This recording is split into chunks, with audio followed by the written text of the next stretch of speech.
We continue our list with number 20, Devil's Pulpit in Caledon, Ontario. Tom Fazio's brilliant design Coppenwood is at number 19. At number 18 is one of Canada's oldest and most recognized courses, the Toronto Golf Club. At 17 is the 2005 Rod Whitman design Wolf Creek, the Old Course.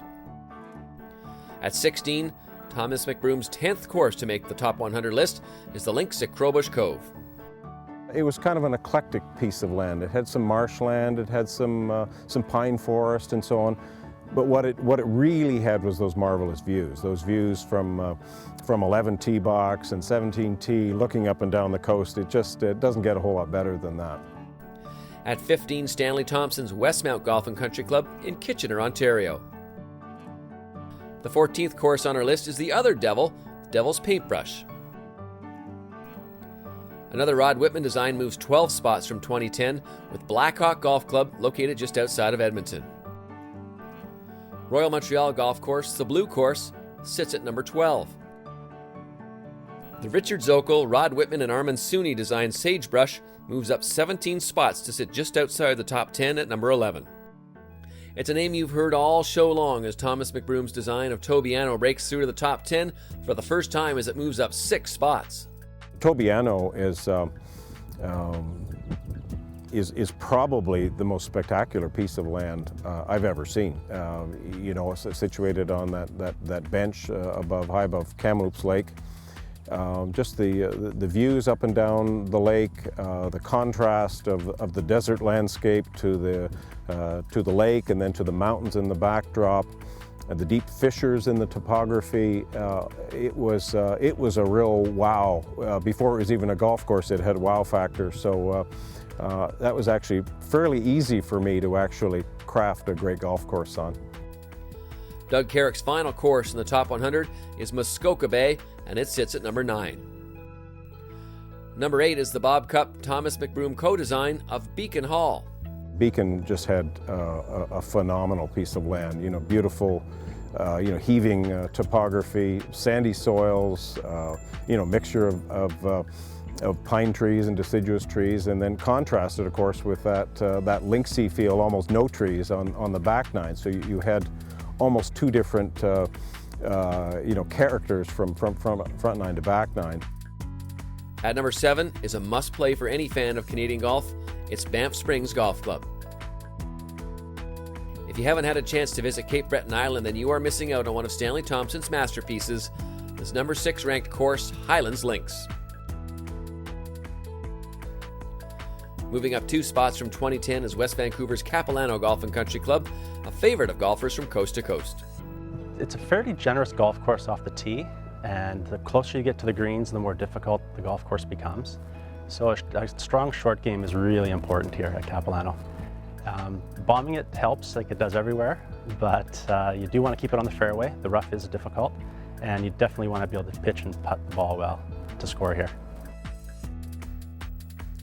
At number 4 is the 14th Stanley Thompson designed course to make our top 100 list, and perhaps Canada's most fun course to play. It's Jasper Park Lodge Golf Club. Great routing. The holes are lined to different mountain peaks, and I think it was probably where Thompson really developed his bunkering style, patterning a lot of the bunkers after the mountain peaks and some of the snow patterns. And then I think he really developed that style from Jasper. At number 3 is the host of this year's RBC Canadian Open, and a course that's loved by PGA Tour star Jim Furyk. It's Hamilton Golf and Country Club. The club began in 1894 and is located in Ancaster, Ontario. Renowned English golf course architect Harry Colt designed 18 of the 27 holes in 1914, with Canadian architect Robbie Robinson adding a third set in 1974. It's hosted 4 Canadian Opens, the first in 1919, and it'll host a 5th one this summer in late July. Characterized by elevated tee decks and perched in such a way that you can always see the green, Hamilton combines gorgeous tree-lined fairways with hilly terrain and deceptive bunkering to make its 7,000 yards one of the best walks anywhere. The 9th hole south, the 18th hole, is I think one of the best finishing holes you'll find in golf. It's got a natural amphitheater there, And I think for spectating views and the final hole of any tournament, it's outstanding. The club's strong suit is the 3 pars. And I think the winner of the tournament, you'll see they'll play them very well. There's only 1 par 5 on each 9 as well. You got to get your birdies there because there's not many others on the par 4s. The 5th hole on the west, it's a small hole, looks like an easy birdie hole, but if you look back at the records, what they've scored there, it's been a little higher than par. So even though it's drivable, a lot of guys will be laying up with an iron there. I think if it's rainy, they'll throw darts at the pins and maybe score well. If it's hot, like we're hoping, the ball will run into the rough a bit more, a little more challenging. In addition to an outstanding collection of holes, Hamilton created a 9-hole par 3 course featuring replicas of some of designer Harry Colt's best work from around the world. We relocated the range a few years back, and we had this nice property that was really vacant. So we figured we'll resurrect this new par 3 course. We chose 6 holes on that property to replicate Colt's designs around the world, and I think we've done a great job. We opened July 1st of last season. The number 2 ranked course on our list is the 15th and final Stanley Thompson course to make the top 100. It's St. George's Golf and Country Club. Built in 1928 in Toronto's West End, St. George's is located in a lush area of dense hardwood.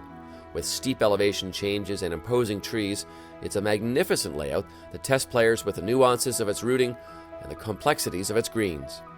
St. George's has hosted 5 Canadian Opens, including a memorable one just 2 years ago when Carl Peterson shot a third-round 60 to set a course record that may never be broken.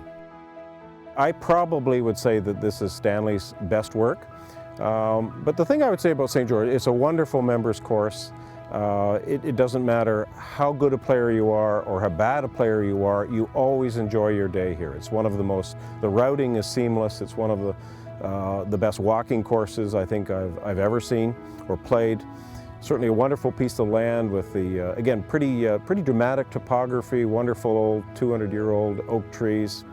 The stewardship of the golf course has been phenomenal over the years. It's always had the St. George's Golf Club has done a phenomenal job looking after this property over the years, not just in terms of maintenance and upkeep, but really protecting the asset, enhancing the asset, and making sure St. George's was always kept in the condition in which it was always envisaged, but also upgrading it over time when upgrades were needed. So it's a phenomenal golf course. And the top-ranked course in Canada this year is the National Golf Club of Canada, a spot it's held onto since 2006. Mike Weir once said of the National, "Every hole is different, and I can remember every one of them. That's the sign of a great golf course." That statement is a good indication as to why the National Golf Club of Canada has topped the rankings for the 9th time. This is a layout which demands near perfection on every shot, supreme accuracy off the tee, a controlled iron game, and an extremely deft putting stroke. It's the shot quality required on every hole. It really requires the center of the club face hit, Bob, on everything. There's no run-ups and hit it on the toe and you're okay and everything. It requires center of the face club shots. And you can get an 80-yard golf shot, which is, pretty, or 40-yard, which is pretty automatic to some players, but not here. You better hit the center of the club face or you won't be scoring well here. At the 4th hole, our 4th hole as a par 5 from the backs, it's 600. That hole requires power and accuracy, and numbers can happen there. There's water, there's trees, and the green, the shelf, and it requires a real good focus right until the ball's in the hole, or a good player can make a fast 8. And then the one you're looking at, 18, the home hole, is by the time you've played the 17 of them, you're looking for a little break. But no, now you've got, I think statistically, the last time I checked, the hardest hole to par on the golf course is our 18th. Conditioning is always superb, and the National continues to strive for improvement. Add it all up, and you have the best golf course in Canada.